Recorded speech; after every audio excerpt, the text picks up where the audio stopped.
नमस्कार बच्चों, स्वागत आप सभी का आपके अपने YouTube चैनल में। अगर आप कक्षा 11 के विद्यार्थी हैं तो इस वीडियो को आपको कंप्लीट देखना है। और आज के इस वीडियो में मैं आपको कक्षा 11 अर्थशास्त्र का एक ऐसा पेपर देने वाला हूं जो आपके सभी जिलों के लिए इम्पोर्टेंट पेपर है। और जिन बच्चों ने ये पूरा पेपर एग्जाम से पहले अच्छे से तैयार कर लिया तो आप वार्षिक परीक्षा 2021-22 में अर्थशास्त्र में एक अच्छा स्कोर कर पाएंगे। यानी अर्थशास्त्र के अंदर यदि आपको पूरे में से पूरे नंबर लाने हैं तो ये पूरा पेपर आपको एग्जाम से पहले अच्छे से आपको तैयार करना है। और ये पेपर सभी जिलों के स्टूडेंट हैं उनके लिए इम्पोर्टेंट पेपर है, तो सभी जिले के जो स्टूडेंट हैं इस पेपर को अच्छे से तैयार करें। तो सबसे पहले आप देख सकते हैं पेपर में आपको खंड ए दिया गया है, यानी सेक्शन ए दिया गया है। और सेक्शन ए में प्रश्न संख्या 1 है आपके बहुविकल्पिक प्रश्न यानी मल्टीपल चॉइस क्वेश्चन, जिसमें पहला प्रश्न है कि जब कोई व्यक्ति अपनी आवश्यकताओं को संतुष्ट करने के लिए वस्तुएं खरीदता है तो वह क्या कहलाता है। तो ए ऑप्शन में आपके उत्पादक के, और बे में आपके उपभोक्ता, स में आपके व्यापारी और दे में आपके सेवा प्रदाता। तो इस प्रश्न का जो सही उत्तर है वो आपको बताना है। उसके बाद में सेकंड क्वेश्चन आपको दिया गया है कि जब आप कई पोशाक खरीदे तो इनमें से सबसे महत्वपूर्ण मानते हैं। तो ए में आपके पोशाक की कीमत, ब में पोशाक का रंग और स में पोशाक की कंपनी अथवा ब्रांड और द में आपके उपयुक्त सभी। तो इस प्रश्न का भी सही उत्तर है वो आपको बताना है। उसके बाद में तीसरा प्रश्न आपको दिया गया है कि एक वर्ग मध्य बिंदु बराबर है। तो एक वर्ग मध्य बिंदु किसके बराबर है। तो ए ऑप्शन में आपके उच्च वर्ग सीमा तथा निम्नलिखित वर्ग सीमा के औसत के, और ब में आपको दिया गया है कि उच्च वर्ग सीमा तथा निम्नलिखित वर्ग सीमा के गुणनफल के, और स में आपको दिया गया है कि उच्च वर्ग सीमा तथा निम्नलिखित वर्ग सीमा के अनुपात के, और द ऑप्शन में दिया गया है कि उपयुक्त में से कोई नहीं। तो इस प्रश्न का भी सही उत्तर है वो आपको बताना है। उसके बाद में प्रश्न संख्या 4 है आपकी कि केंद्रीय प्रवृत्ति तथा औसत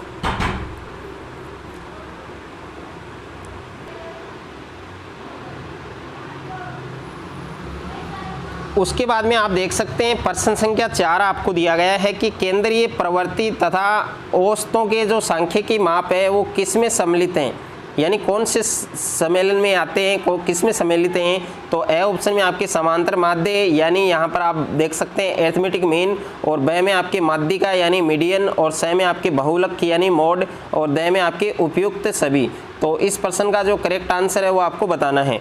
उसके बाद में प्रश्न संख्या 5 है कि एक श्रेणी में दशमक होते हैं। तो एक श्रेणी में दशमक होते हैं, ए ऑप्शन में आपके 9, ब में आपके 10, स में आपके 11 और ब में आपके 12। तो इस प्रश्न का सही उत्तर है वो आपको बताना है।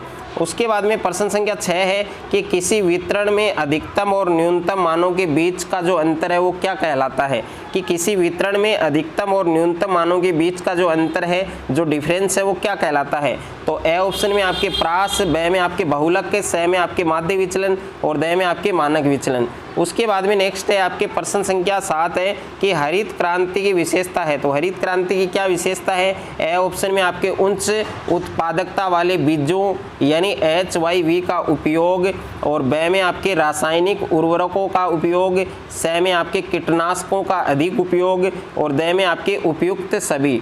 उसके बाद में नेक्स्ट है आपके प्रश्न संख्या 8 है कि भारत सरकार द्वारा उदारीकरण के अंतर्गत मुख्य रूप से किस क्षेत्र में सुधार किए गए। तो ए ऑप्शन में औद्योगिक क्षेत्रक, ब में आपके वित्तीय क्षेत्रक, स में व्यापार और निवेश क्षेत्रक, और द में उपयुक्त सभी। और उसके बाद में नेक्स्ट है आपके प्रश्न संख्या 9 है कि भारत में निर्धनता का कारण है। तो भारत में निर्धनता का क्या कारण है। तो ए ऑप्शन में धन के वितरण में असमानता, ब में आपकी बेरोजगारी, स में आपकी ऋणग्रस्तता, और द में उपयुक्त सभी। तो इस प्रश्न का भी सही उत्तर है वो आपको बताना है। उसके बाद में प्रश्न संख्या 10 है कि चीन गणराज्य की स्थापना कौन से वर्ष में हुई। तो ए ऑप्शन है आपके वर्ष 1936 में, ब में वर्ष 1942, स में वर्ष 1949, द में आपके वर्ष 1953 में। तो इस प्रश्न का जो सही उत्तर है वो आपको बताना है। उसके बाद में प्रश्न संख्या 2 है कि आंकड़ों के कितने प्रकार होते हैं, यानी जो डाटा होते हैं वो कितने टाइप के होते हैं, आंकड़े कितने प्रकार के होते हैं। और तीसरा प्रश्न है कि बहुलक का अर्थ लिखिए। तो बहुलक का क्या अर्थ होता है, यानी जिस वर्ग की बारंबारता सबसे ज़्यादा है। तो उसे हम बहुलक कहते हैं। और प्रश्न संख्या 4 है कि मुक्तांक वितरण क्या है, तो मुक्तांक वितरण है वो क्या होता है। और प्रश्न संख्या 5 है कि भारत में आर्थिक नियोजन की प्रक्रिया कब शुरू हुई, तो भारत में आर्थिक नियोजन की जो प्रक्रिया है वो कब शुरू हुई थी।